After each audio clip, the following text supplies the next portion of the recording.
packs are expensive, but I figure in some small way, I mean, I'm not going to be getting this money back.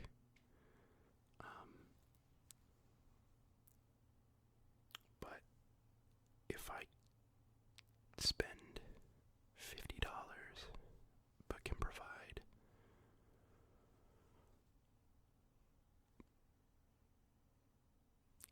I don't know what the right word would be, but relaxation, relief, the ability to unwind, for even, I mean, for such a small channel, even if 10 people come away from this video with the ability to fall asleep, that's kind of what it's all about. And as somebody who has been struggling to fall asleep lately, I know kind of the desperation that you can feel looking for any sort of remedy for that problem. Not that everybody watches this to fall asleep, but I know a lot of people use ASMR for that reason. So for those of you who might be struggling in that capacity, hopefully this helps. For anybody who's just looking to relax, again, I think that the $50 for these packs is worth it, even if, there isn't, whatever's in these packs, unless it's something that goes into the decks that I play. These cards are going to be kind of, I probably won't have use for them, but,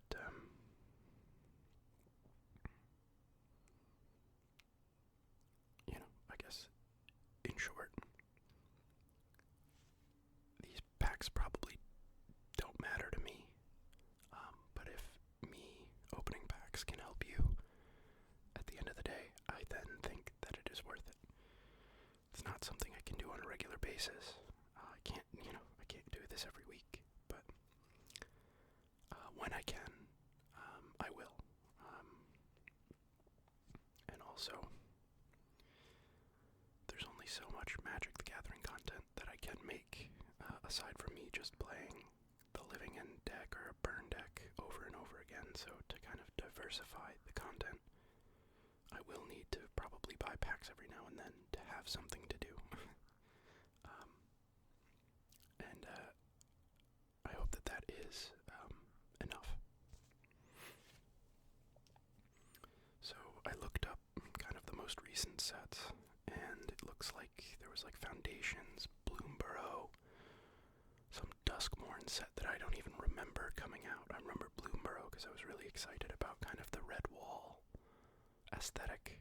Red Wall, the book by Brian, I don't know if it's Brian Jock or something like that, however you say his last name, but there's a series of books about anthropomorphic animals, specifically a lot of it's a lot of rodents, a lot of mice, rats, and then stuff like badgers and otters, but it's anthropomorphized animals, and it's the first book I think was Redwall, and that's why it's called the Redwall series or something, I don't know, but I love that aesthetic. Watership Down and The Plague Dogs were some of my favorite books, as dark as they were growing up. And the Redwall series, also loved that. I don't know, something about anthropomorphized animals. I keep saying that word. I swear I don't think I'm smarter than I am, just because I know a big word. But there's something about that aesthetic and that type of fantasy element of animals instead of humans that I really enjoy. So I was very excited about Bloomborough. Didn't end up buying a lot of product, but I did end up buying some of it. And I liked the set. That being said, when it came to purchasing packs, I ended up going for Foundations and Modern Horizons 3.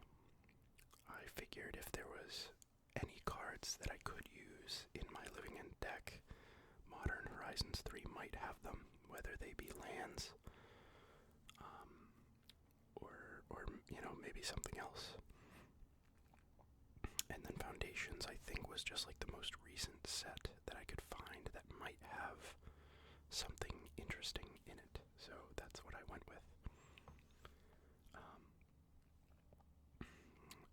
I think we do have Innistrad Remastered coming out at the end of this month, at the end of January, so maybe towards the end of the month I'll buy a pack of that and just do like a single pack opening type thing.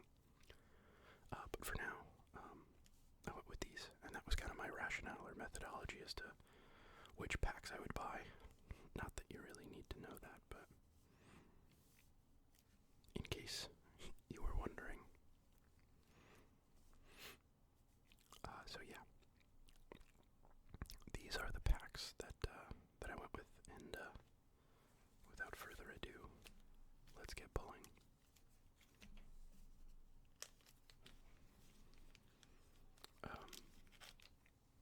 So today, before I bought these packs, my sister, for Christmas, had gotten me a $100 gift card to Bass Pro Shop. I just got back into fishing, and I suck at opening these packs. I've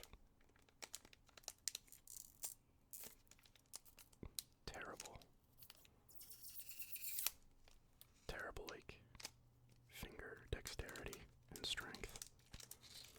I have weak little dainty fingers, and if you can't tell, that's a joke because I have really fat Italian sausage fingers. But she bought me a gift card to Bass Pro Shop for Christmas, so when I went out and decided to participate in capitalism and go buy things, on my way home I was passing my local game store, and that's kind of what inspired me to, I thought about the channel, I thought about, you guys, and that's kind of what inspired me to buy packs. So, alright, so first, Modern Horizons 3 pack, we have a 2/2 zombie token.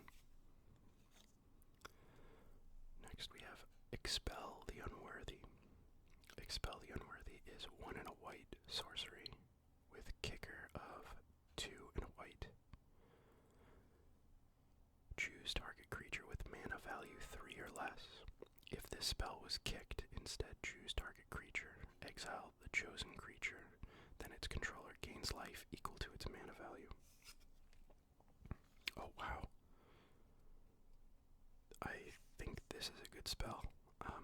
I've been seeing it a lot, at least lately. Kozilek's Command, X, and 2 colorless.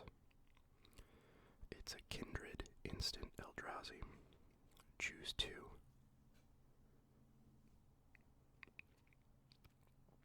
Target player creates X01 colorless Eldrazi spawn creature tokens. With sacrifice this creature, add a colorless mana. Target player scries X and then draws a card. Exile target creature with mana value X or less. Exile up to X target cards from graveyards.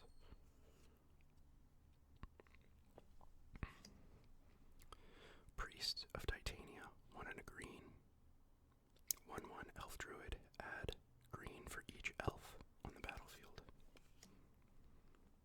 Drowner of Truth, 7 mana 5. And then hybrid, green blue, green blue. Eldrazi creature 7/6, devoided, has no color. When you cast this spell, if colorless mana was spent to cast it, create 2/01 colorless Eldrazi spawn creature tokens with sacrifice this creature, add a colorless mana.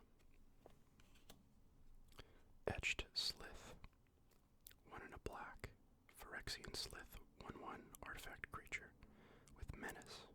When it deals combat damage to a player, put a +1/+1 counter on it. When you do, you may remove a counter from another target, permanent, or opponent. Emrakul's Messenger. Emrakul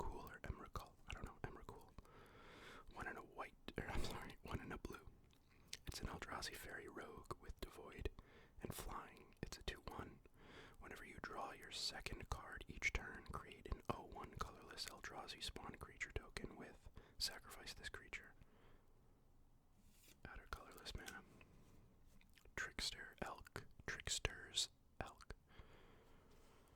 3 mana, 2 and a green enchantment creature Elk. That's a 3/3 with bestow of 1 and a green. Enchanted creature loses all abilities, and it's a green elk creature with base power and toughness. 3/3. Deceptive Landscape. Land. Tap it to add a generic or colorless mana. I don't know the difference particularly, but I think that's just add a colorless. Yeah, that's colorless, because generic would be you can pay any color. Colorless is it's just colorless mana. Tap it, sacrifice Deceptive Landscape, search your library for a basic plain, swamp, or forest card, put it onto the battlefield tapped, then shuffle. And you can cycle it for plains, swamp, forest, to discard and draw. Eldrazi Repurposer. 3 mana, 2 and a green Eldrazi Drone. It's a 3/3, and it has Devoid. When you cast this spell, and when Eldrazi Repurposer dies, create an 0/1 colorless Eldrazi spawn creature token with sacrifice this creature. Add a colorless mana. Shattered Landscape. It's the same type of land as the other, as Deceptive Landscape, except it's with the Mardu colors, red, white, and black. Airy Auxiliary. 4 mana, 3 and a white bird soldier with flying, and it's a 3/3. When Airy Auxiliary enters the battlefield, support 2. Put a +1/+1 counter on each of up to 2 other target creatures. Refurbished Familiar. 4 mana, 3 and a black artifact creature zombie rat. It's a 2/1 with flying. When Refurbished Familiar enters the battlefield, each opponent draws a card. For each opponent who can't, you draw a card. Void Pouncer. 1 and a red Eldrazi creature with Devoid and kicker of 3 mana, 2 and a colorless. 2 generic and 1 colorless. If Void Pouncer was kicked, it enters the battlefield with 2 +1/+1 counters and a trample counter on it, and with haste. It's a 3/1. Tune the Narrative. 1 blue mana, instant, draw a card, you get 2 energy counters. That's interesting. That's an interesting rare pull with Kozilek's Command. I've been seeing it played in like the Eldrazi Tron and some other decks, so it is a playable card. What its value is, I'm not sure.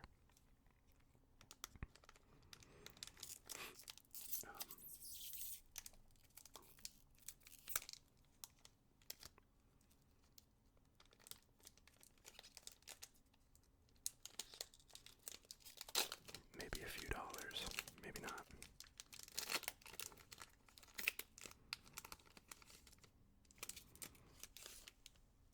It's interesting that there's now, I don't know if Kozilek's Command was, I'm not sure if that's a reprint, and I don't know how they do these, but like, I think it was like the 3rd card. Oh man, damn it. Alright, well, we already saw it. So I guess it's the 4th card. I don't know if Kozilek's Command is a reprint or not, but I always remember, I think K Command was always like Coligan's Command.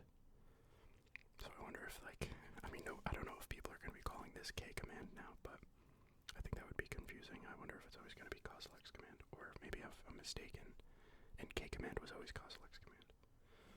So we have a Spellgorger Weird token, an island, Gift of the Viper, 1 green mana instant, put a +1/+1 counter, a reach counter, and a death touch counter on target creature, untap it.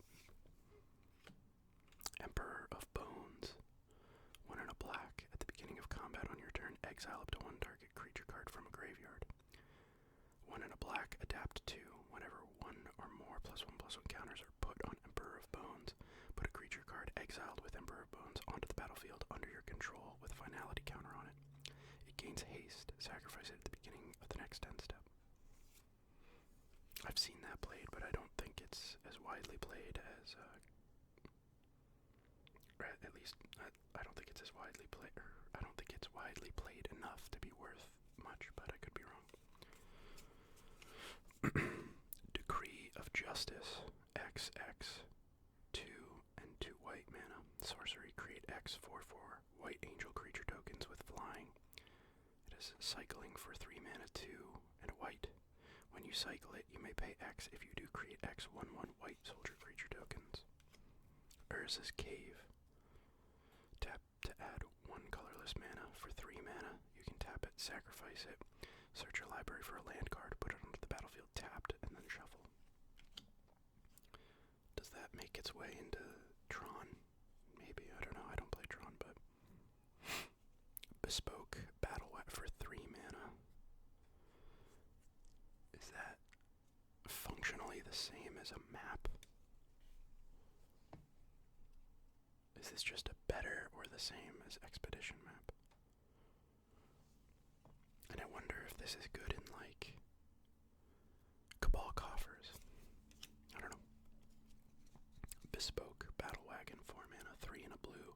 Artifact Vehicle. That's a 5/6. Tap it. You get 2 energy. Tap it and pay 2 energy. Tap target creature. Tap it, pay 3 energy. Draw a card. Pay 4 energy. It becomes an artifact creature until end of turn, and you can accrue it for 4. Wumpus. A Wumpus Aberration. It's a pretty funny name, a Wumpus. 4 mana, 3 and a green. Eldrazi Beast with Devoid. When you cast this spell, if colorless wasn't spent to cast it, target opponent may put a creature card from their hand onto the battlefield. Trample, it's a 6/6. Deceptive Landscape. Riddlegate Gargoyle. A white and a blue with flying. It's a gargoyle creature that's a 2/2. When it enters the battlefield, you get 3 energy counters. Whenever you attack, you may pay 2 energy counters. When you do, target creature you control gains flying. Gains lifelink until end of turn. Wing It. 1 and a white instant. Target creature gets +2/+2 until end of turn. Put a flying counter on it. Scry 1. Temperamental Oozewag. 4 mana. That is a hilarious face. 4 mana, 3 and a green. Ooze Brushwag. It has a 3 mana Adept 2 ability. And modified creatures you control have trample. It's a 4/4. Glimpse the Impossible. This is really cool art. I might just keep this because that art is so freaking cool. Glimpse the Impossible. 3 mana. 2 and a red. Sorcery, exile the top 3 cards of your library. You may play those cards this turn. At the beginning of the next end step, if any of those cards remain exiled, put them into your graveyard. Then create an 0/1 colorless Eldrazi spawn creature token for each card put into your graveyard this way. Those tokens have sacrificed this creature at a colorless mana. Not as cool as I had hoped with art like that, but man, that's really cool. I'm going to set that aside, just because I love that art. That is really cool art. Aether Spike, 1 and a blue instant. Choose target spell. You get 2 energy counters. Then you may pay any amount of energy. Counter that spell unless its controller pays 1 for each energy paid this way. And another Refurbished Familiar. Refurbished Familiar.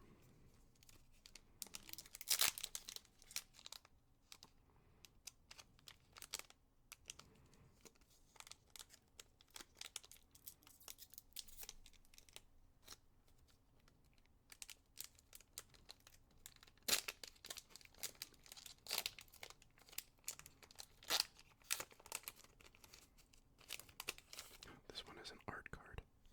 Did the other ones have an art card? I don't know.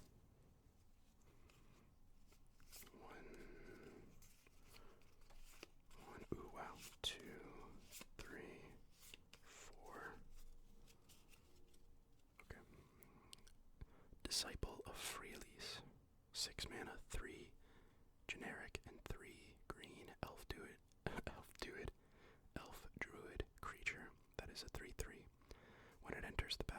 sacrifice another creature. If you do, you gain X life and draw X cards, where X is that creature's power.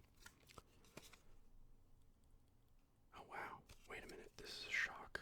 This is a shock land.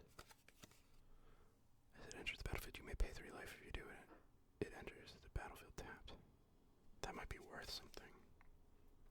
Because what does it sink into stupor? I mean, I guess if it would, like, sink into stupor, I think gets played in a lot of places, but... Eldrazi Ravager. 6 mana, 5, and a colorless. It's a 6/6 with Annihilator 1. Sacrifice 2 Eldrazi, return it from your graveyard to your hand, and it says cycling 2. Kozilek's Unsealing.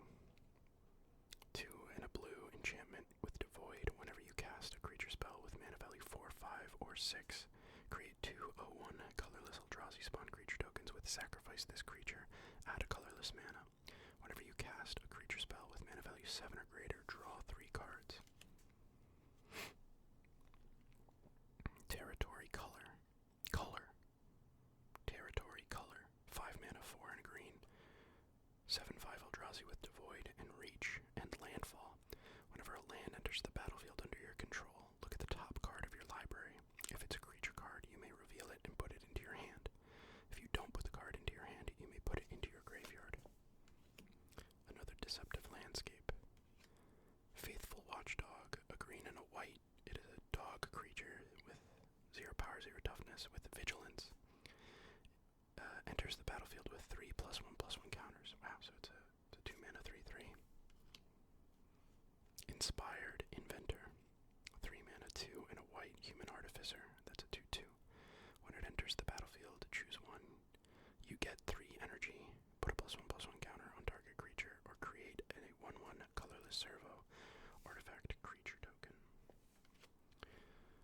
Evolution Witness. 3 mana, 2 and a green. It's an elf shaman mutant with a 2 mana adapt to ability. Mana ability, I guess you would call it. It's a 2/1. Whenever 1 or more +1/+1 counters are put on Evolution Witness, return target permanent card from your graveyard to your hand. That seems pretty good.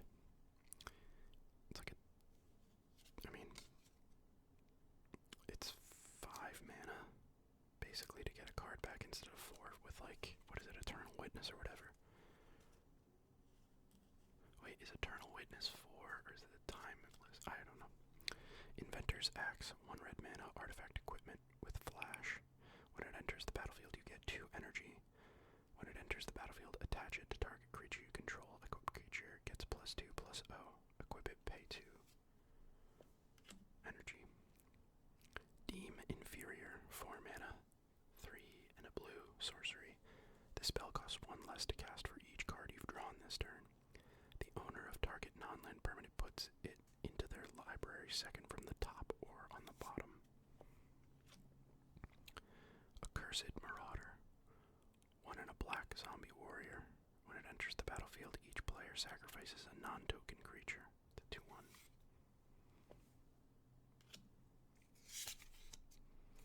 We got this signed gold signature card. Vexing Bauble. Whenever a player casts a spell of no mana. Oh wow, that's not our rare, but this is really good tech against Living End. If no mana was spent to cast it, counter that spell. For 1 mana, draw a card, sacrifice a draw card. I'll just put that there because it's good sideboard deck. Springheart Nantuko, 1 and a green insect monk with bestow. It's a 1/1 enchanted creature, gets +1/+1 landfall. Whenever a land enters the battlefield under your control, you may pay 1 and a green. If Springheart Nantuko is attached to a creature you control. Okay, whenever a land enters the battlefield under your control, you may pay 1 and a green if this card is attached to a creature you control. If you do create a token that's a copy of that creature. If you didn't create a token this way, create a 1/1 green insect creature token. Weirwood or Wirewood Symbiote, 1 green mana insect creature. It's a 1/1. Return an elf you control to its owner's hand. Untap target creature. Activate once each turn. Springheart Nantuko is pretty interesting. I think I saw Aspiring Spike playing a deck that had this in it that was like really janky. It was like a janky landfall thing with like Risen Reef and stuff. Not that I'm gonna build that, but I think I should have 4 copies of Risen Reef. But probably none of the other cards necessary to play that deck. But interesting nonetheless. No big hits that I was hoping for. No, like, I was hoping for a land. One of the fetch lands, but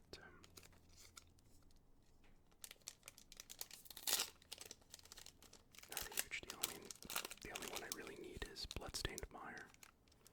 If I got it, that would have been exciting, but no foundations. I don't know much about, other than Boltwave is in it. So we have a spirit, a 1/1 flying token spirit creature. Then we have an island,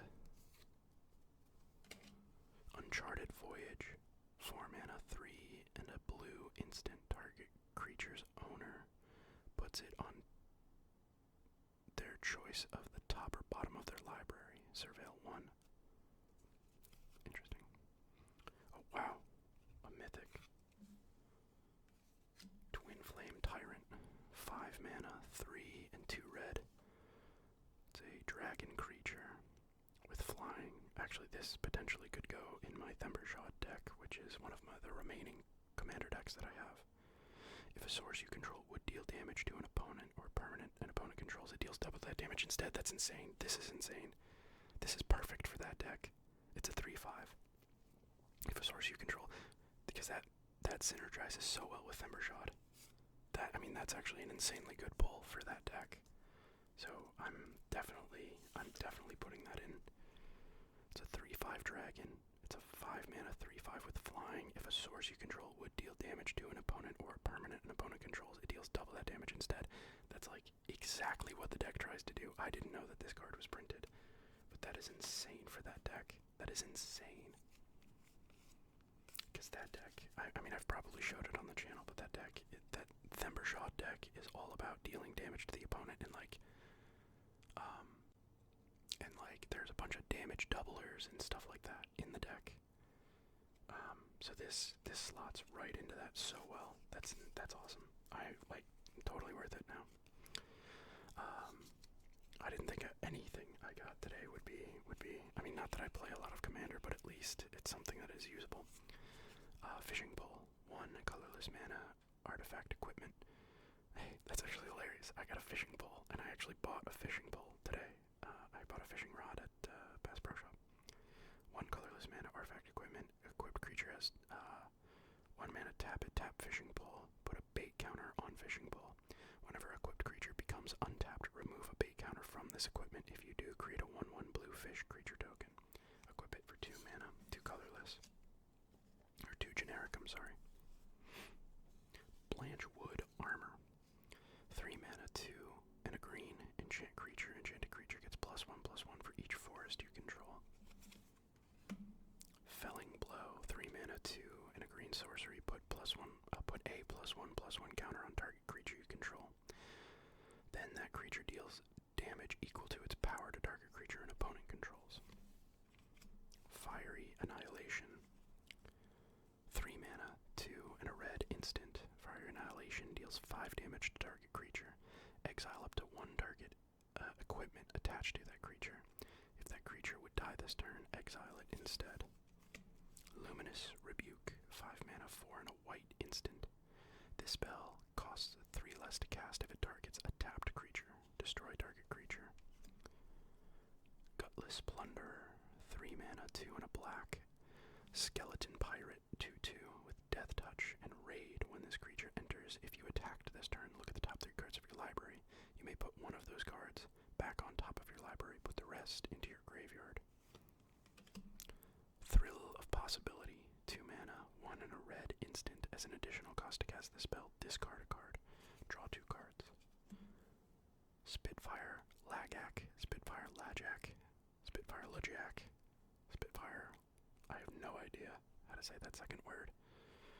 4 mana, 3 and a red creature lizard with landfall. Whenever a land you control enters, this creature deals 1 damage to each opponent. It's a 3/4. Bushwhack. 1 green mana.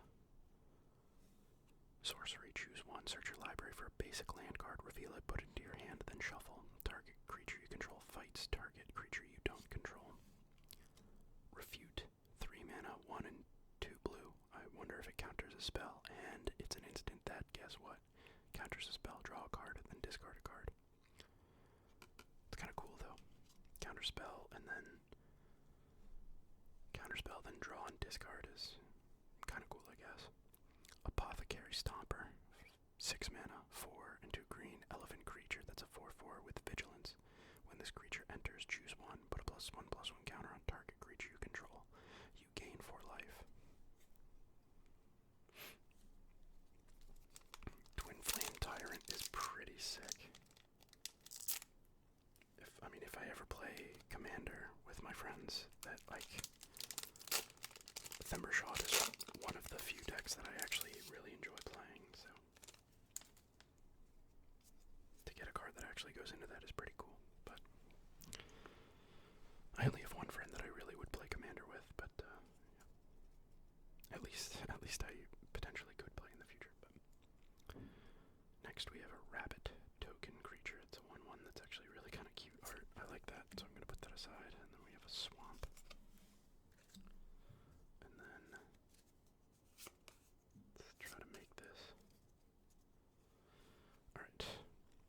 Perforating Artist. I really don't like that they front load the good cards. I wish they kept them in the back so you didn't have to do that. Perforating Artist. 1 colorless, a black, and a red. It's a 3/2 devil with death touch. Raid at the beginning of your end step. If you attacked this turn, each opponent loses 3 life unless that player sacrifices a non-land permanent of their choice or discards a card.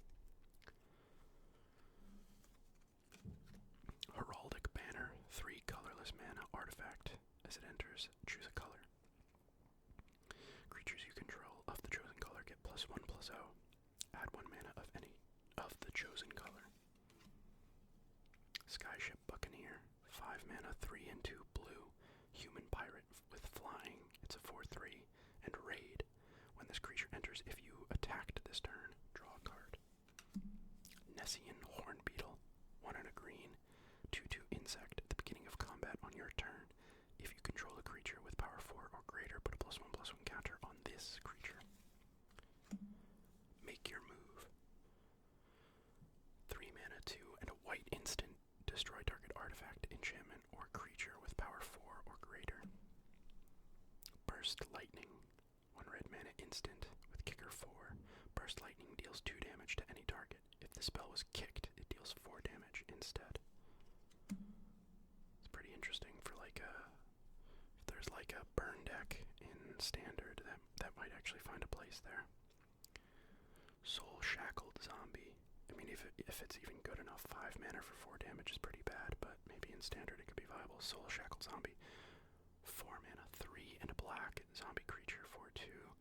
When this creature enters, exile up to 2 target cards from a single graveyard. If at least 1 creature card was exiled this way, each opponent loses 2 life and you gain 2 life. Gleaming Barrier. 2 colorless mana, artifact creature wall with defender. It's an 0/4. When this creature dies, create a treasure token.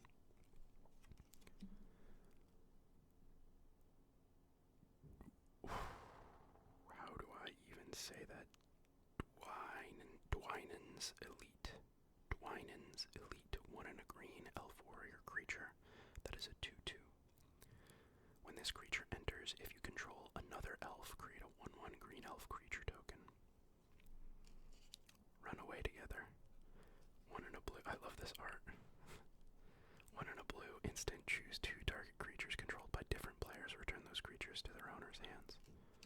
We have another copy of Bushwhack. And we have Crypt Feaster. 4 mana, 3 and a black. Zombie creature that's a 3/4 with menace and threshold. When this creature attacks, if there are 7 or more cards in your graveyard, this creature gets +2/+0 until end of turn. And then our rare is Scavenging Ooze. Oh my god. Scavenging Ooze was in this set. If anybody doesn't know Scavenging Ooze, it's a 1 and a green ooze creature. That's a 2/2. 1 green mana, exile target card from a graveyard. If it was a creature card, put a +1/+1 counter on this creature and you gain a life. Actually pretty good against Living End, I guess. Probably too slow, especially because you have to pump mana into it.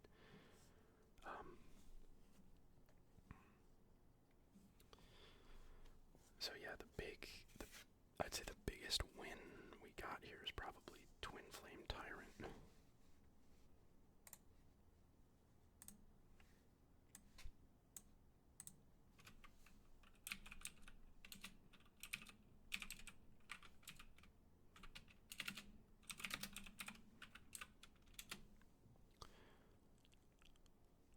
Oh wow, that's actually like a $20 card. Yeah, Twin Flame Tyrant is like $30, $27 card, $28. What else do we have here? Scavenging Ooze is probably worth nothing. I'll put these on top of these because these are just cards that could be something. I'm assuming Disciple of Freyalise probably isn't worth anything.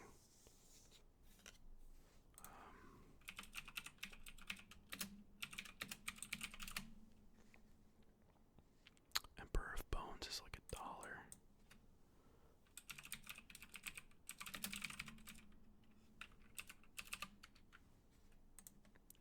Coslex Command is like $8. And Springheart and Antuco probably nothing. Like $3, $4.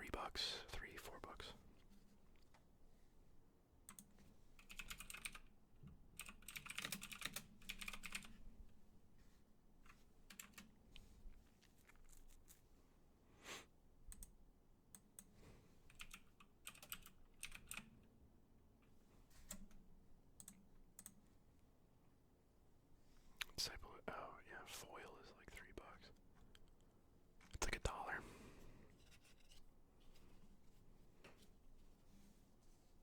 Twin Flame, yeah, that's pretty cool.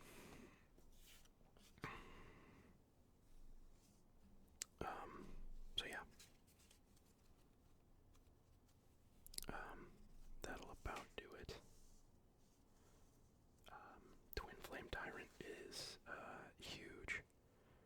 I mean, that's just the perfect card for that deck. So I don't know what I'm gonna take out for it.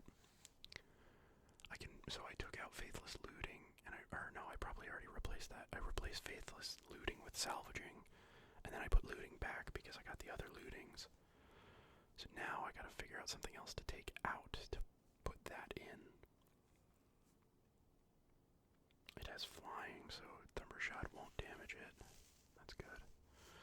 And Thundershot will then do double damage to my opponents. And only regular damage to me, because this would deal damage to an opponent. So that makes it better, because there's some damage doublers that I have that deal just double damage regardless of who it's doing damage to, which is bad because it could be doing double damage to me too. This is particularly good because it only doubles the damage to my opponents, so it specifically synergizes with Thembershad quite well.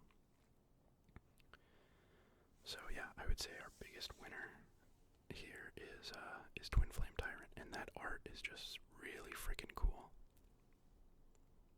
I'm trying to get the camera to focus on, I guess. The camera freaking sucks. I put up a post recently, if anybody knows of any good cameras. I'm looking for one. But yeah, that's really cool art. This like awesome two-headed dragon that's gonna go right into that deck.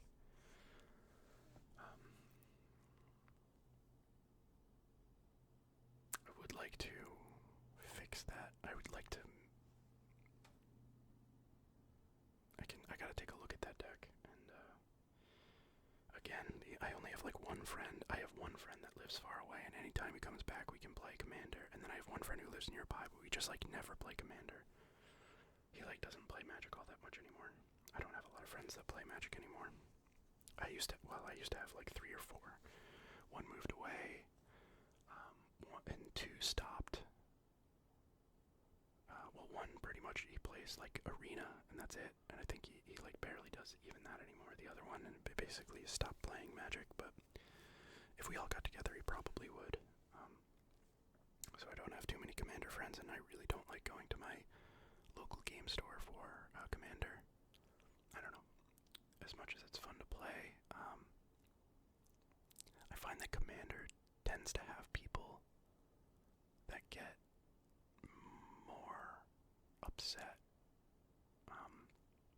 There's more feels bads in when I play Commander, and there's more like kind of, I don't want to say sore losers, but I tend to find that people get upset more, and definitely make their they kind of wear their emotions on their sleeve. They definitely like let people know when they're upset about, being targeted or this or that.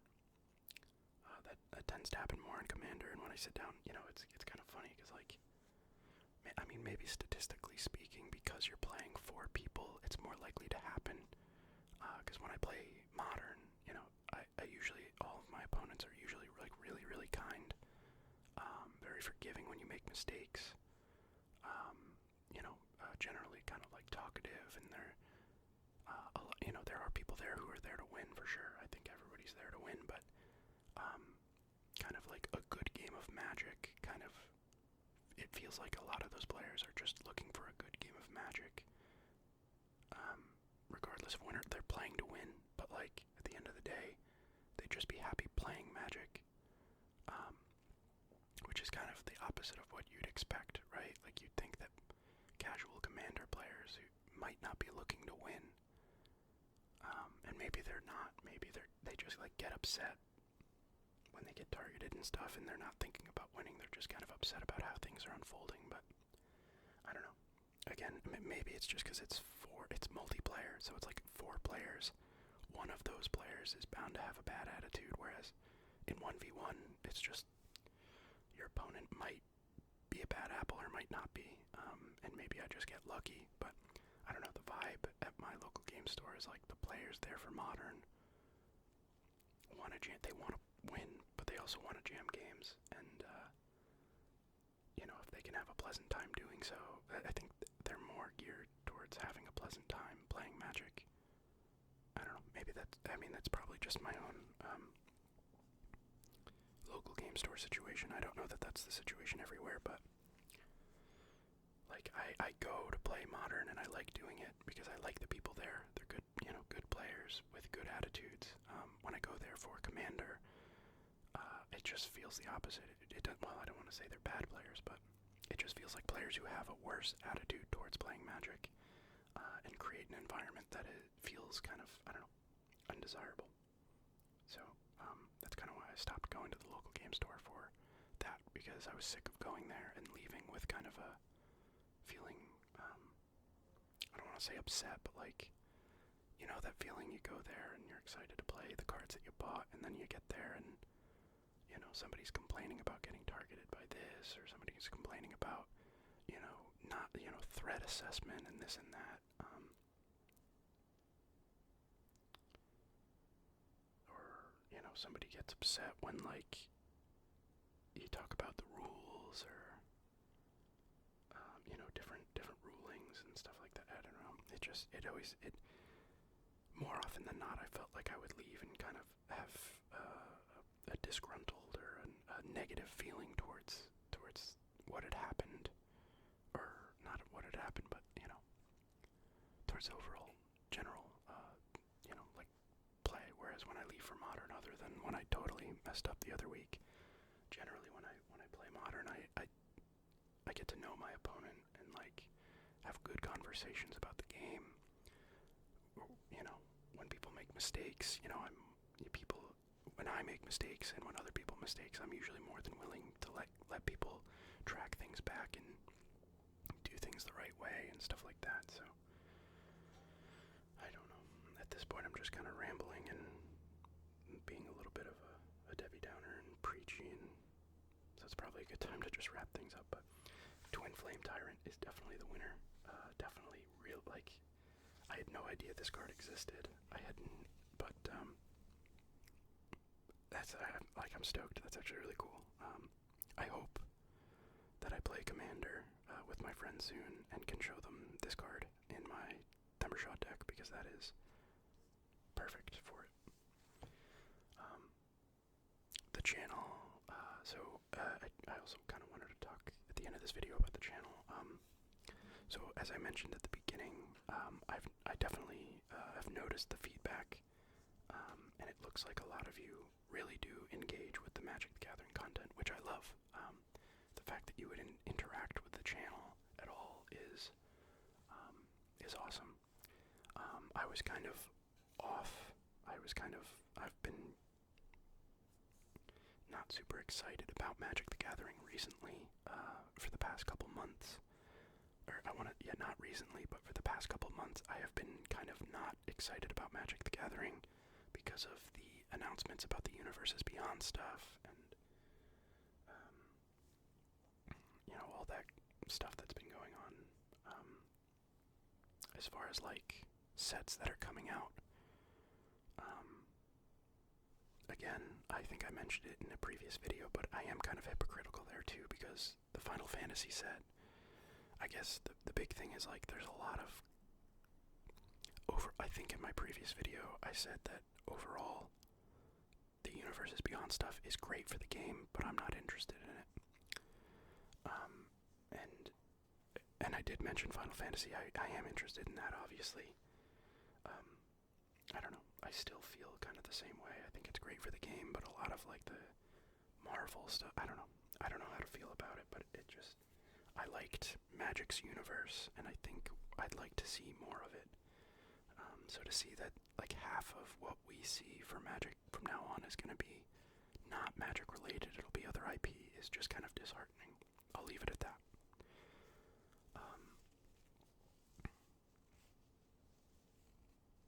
And I know but yeah, basically, like, over the past couple months, because of that, and because of what happened to Living End with kind of all the bans and stuff, it's been hard to feel inspired, but,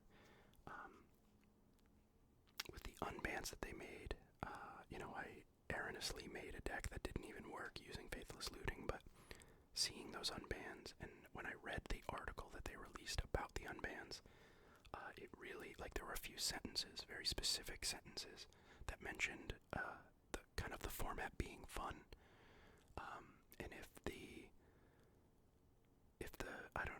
ban commit, if the behind the scenes, whoever works on bans and looks at formats and stuff like that, if the fact that they put that sentence in there about, like, regarding the actual fun of the format was really important to me, because the format that they had created with the One Ring and with Energy was not fun. It was very homogenous, very boring. Cards, you had, like, the One Ring kind of became ubiquitous. It became like any deck could really play it, and any deck could benefit from it. Obviously, that's that's an exaggeration or hyperbole. I don't know the right word, but, like, not every deck could play the Ring, but, like, a lot of decks could play it, and in a lot of cases it was good for that deck. So I think the unbans and, like, them trying to shake up the format and create a fun environment is great. I hope that they continue to monitor. I think that, like, their unban policy could use a change, because I think they said they were only going to do unbans at specific times. Like, I think there were, like, intervals when they would make changes to formats, and I think that that's not necessary. I think, like, being able to make a ban at any time is more important, or is very important, because if a format gets solved, it's very important to kind of shake things up, because you don't want situations like the Energy situation where, like, 40% of the format in tournaments was all Boros Energy, and, like, that's just unacceptable.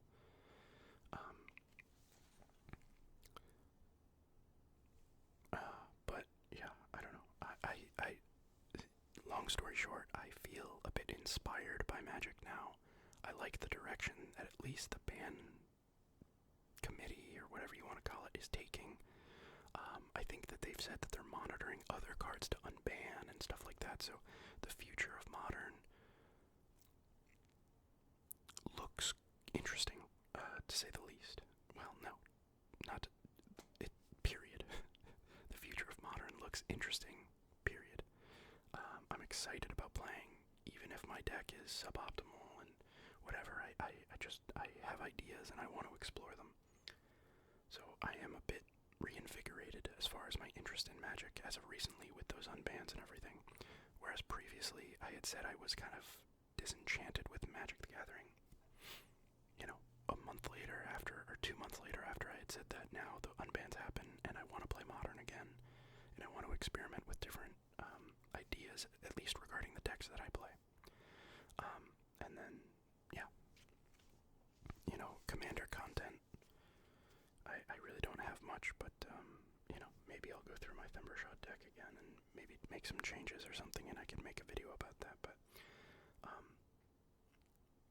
yeah, as far as the channel overall, yeah, I've noticed that the Magic the Gathering content is really what people connect with and enjoy, so I'm going to do my best to, create at least, you know, maybe not meaningful or great content, but, you know, pack openings and then anything I can think of that would, I think would be engaging, or interesting. If anybody has any ideas or if anybody has anything that they would like to see, I'd love to know. I could use some help because, you know, most of the ideas I have would be me just kind of playing Living End and Burn deck, my Living End or Burn decks, and I don't know how interesting that could be, you know, seeing the same 2 decks played over and over and over again.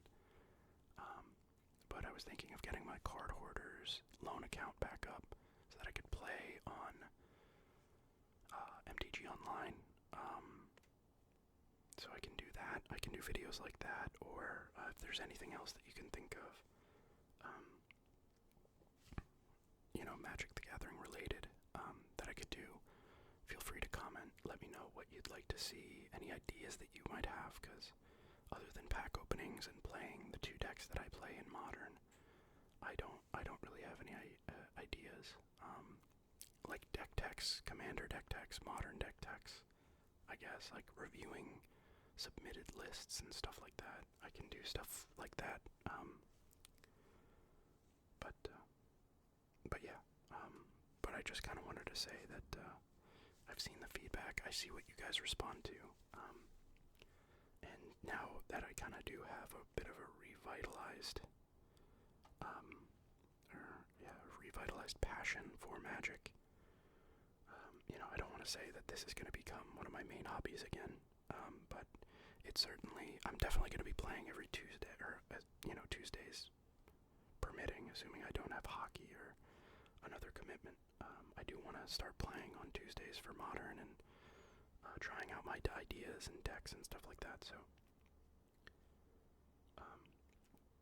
I hear it, I hear you guys, I see that you guys like the Magic stuff, so I'm gonna recommit to trying to make as much, or, not as much, but I'm gonna recommit to making Magic content because, you like it, and I have now found another passion for it, but I just need ideas on kind of where to take that direction, where to take the Magic content directionally, because I'm a little lost. I've already told you, I'm talking in circles.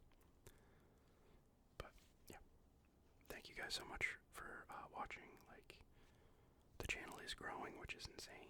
We're almost at 500 subscribers, I think, which is just nuts. And I don't know, if we hit that number, maybe I could do, like, a giveaway. If anybody wants, like, a copy of Scavenging Ooze or something, like, yeah, I could do some sort of giveaway.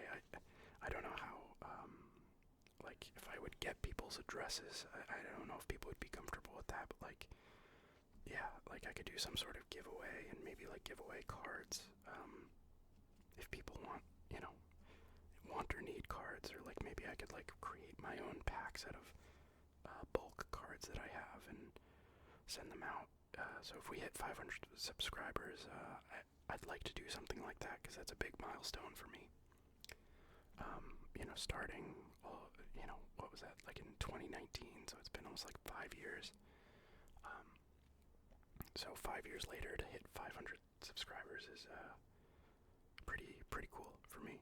So for a big milestone like that, I would like to organize something like that. Maybe I could do like I'll just create 5 packs and send them out. Like maybe I can find a particularly cool card and do some sort of like lottery or like some sort of randomization. And some of you might get some bulk in a scavenging ooze, and then one of you might get like some bulk in like a really cool card that I like that might be expensive. Maybe not. I don't know, but I'd like to organize something like that, some sort of giveaway, or maybe I just buy packs and send them out to you guys, and you can get your own pulls or something. I don't know. I'd like to organize something, so if anybody has any ideas for what we could do, I mean, I think we have probably a couple months before I hit 500, so we have time. I think we're like 20 something away, and I usually only get like 10 a month or so, ish. I don't know. I don't know the rate at which I get them, but I mean, it's been 5 years and we're about to hit 500. So it's like 100 a year. I don't want to do that math right now, but like, I think we have time. I think we have weeks, if not months, before we hit 500. But when we do, I'd like to have an idea of something to do to celebrate that, because I would like to, and I hope you would like to as well. So if anybody has any ideas of something like some sort of giveaway that I could do, either sending out packs, creating my own packs of cards that I own to send out to people, or like if people need cards of any kind of type, like any specific cards that I might have that they've seen in a video, people can request it, I can send it out or something like that. I don't know. I'd like there to be some sort of like randomization element to it where like I create my own packs and people just get the cards and can enjoy them or something. And whether or not they need the cards is like, rather than people just looking at videos and being like, oh, I want this card, and then I send it to them. I'd rather have some sort of like surprise element to it where they don't know the cards that they're getting or something like that. But if anybody has any ideas about that, and also for everybody's security, like I mentioned it briefly, but like I don't necessarily want to get people's address. For their security, and also for my own. I don't know if I have to like get a return, like I guess I can not put a return address, but like, for people's security, I don't want to know people's address when I send things out. I don't know how I could send it to a place, if there's like people with P.O. boxes or something, but not everybody has those. I don't know. So I'd need like logistically people with some knowledge who have either done it themselves or know of a way to do that, so I can send things to people safely. For both parties, for both the receiver and for me, the sender. So if anybody has any ideas, again, we have a couple months, but I'd love to do something like that, especially for 500. 500 is big. For somebody who's been doing this for